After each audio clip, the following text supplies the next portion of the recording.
I will walk you through 5 steps on how to pick yourself up after you experience failure. Hi, my name is Marta and welcome to Imperfect Life Balance. My goal is for you to structure your life in a way that will allow you to spend more time on doing the things that you love and find fulfillment. And today's topic is how to pick yourself up after failure. It is also a collaboration with a good friend of mine here on YouTube, Sam from Unafraid and Undefeated. Her channel is about intentional living and conquering fear to live a victorious life. She is also part of John Maxwell's team, which, as you know, is one of my favorite authors of personal development books. And that team has certified coaches, speakers, and trainers who offer an array of different speaking events on personal growth throughout the world. And I will include more details in the description box down below. So make sure that when you are done watching this video, you head over to Unafraid and Undefeated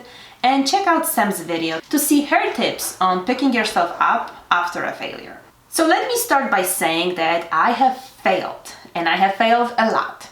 Sometimes I found it easy to pick myself back up, and sometimes it seemed like it was taking me forever to get back to my normal or my new normal. So when I thought back on my previous failures, there always seems to be a set of steps that when I take them, it seems to speed up what I call a failure recovery process. The first step is to acknowledge your feelings. I have noticed that when I try to ignore them, when I try to pretend that I am fine with what happened, it seems to take longer to recover. And that is because those feelings are just gonna resurface. So don't ignore those feelings. Don't put them on a back burner and pretend like everything is okay. Because believe me, I have tried that many times and it never worked. So let yourself experience those feelings, whether it's sadness or anger or frustration or disappointment. Those are your feelings and they are valid, so acknowledge them.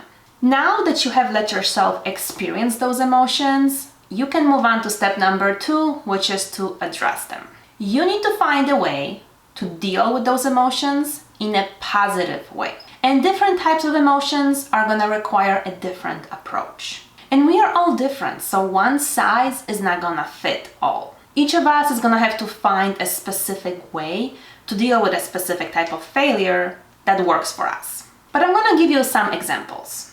So maybe you are feeling angry, and a way to deal with that is to go for a run or take a kickboxing class. Maybe if you're feeling sad, the way to deal with those emotions is to cry. You may find meditation healing if what you are experiencing is frustration and you're looking to clear your head.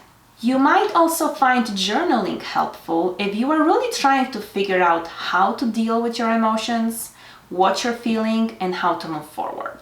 Or maybe you are the kind of person who needs to talk things out. So go ahead and talk to your spouse, to your friend or mentor. So find a method that will work for you to address those emotions. And now we can move on to the third step, which is changing our mindset. So taking those negative emotions and turning them into something positive and productive. And there are 2 different ways that have helped me to change my perspective in the past.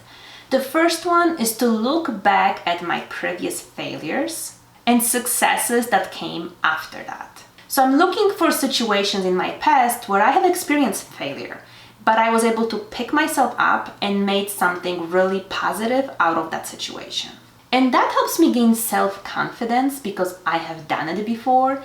It helps me accept the failure and move forward. And I have talked in my previous video in much more detail on how to gain self-confidence, so I'm gonna link it in the description box in case you want to check it out.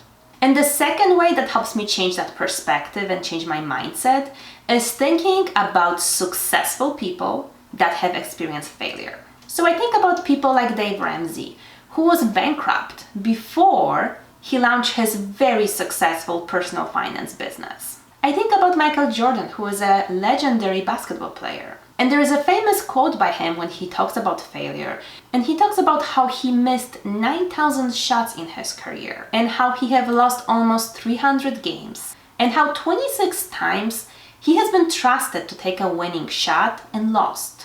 He said, I have failed over and over and over again in my life, and that is why I succeed. Or I will think about Walt Disney, who has been fired from a Kansas City star because one of his editors thought he did not have any imagination. Those are all very successful people who have experienced a great deal of failure. But they did not let that failure define them. They use it to motivate them and make them work even harder on their goals and dreams. And the next step is to write down what you have learned from the failure.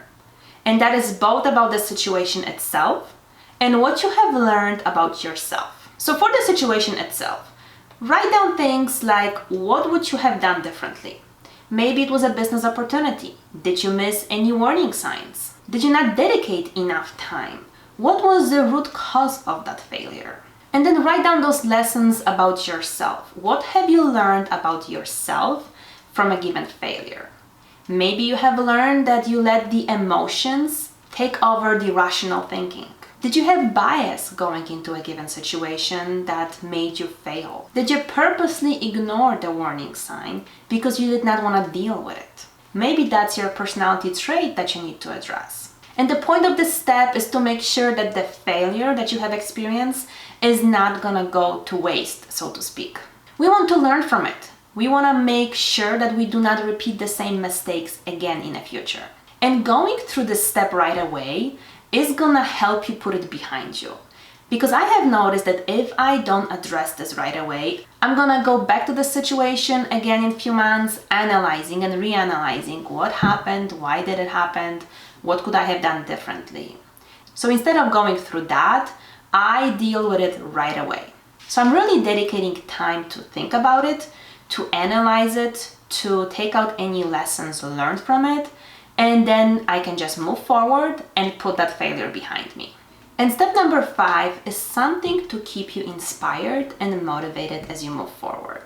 Because sometimes you still at this point need a few extra nudges to be able to take another risk, take on a different opportunity, or start moving towards a new direction. And what I have found that works best for me is affirmations. If you have never done affirmations before, I can guarantee you will think it's a silly step because, hello, I was there before.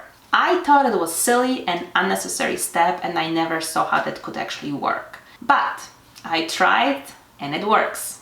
I have found that if I repeat those affirmations on a regular basis, it helps to really shape my mindset and keep that positive mindset. And you're gonna have to find the affirmations that work for you for a given situation.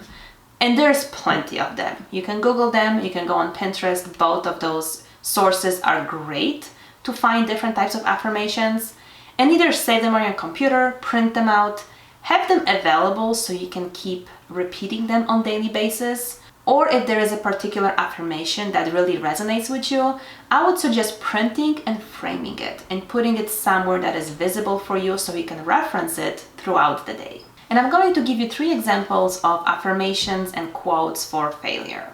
The first one is by Zig Ziglar, and it is, "Failure is a detour. It is not dead end." And the second one is by Robert Kennedy, and he said that only those who dare to fail greatly can ever achieve greatly. And the third one is by Thomas Edison, and he said, "I have not failed.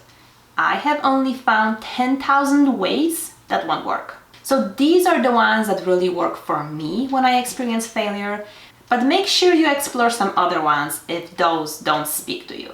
So those are all the steps that I take to pick myself up after failure.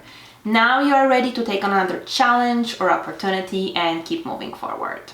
And if you have any additional steps that you take after you fail, make sure you share them with us down below. I would love to hear them. And don't forget to go to Sam's channel right now to check out how she picks herself up after experiencing failure. As always, thank you so much for watching. If you enjoyed this content, make sure that you give it a thumbs up and subscribe if you have not done so already. Thank you so much for watching, and I will see you next time.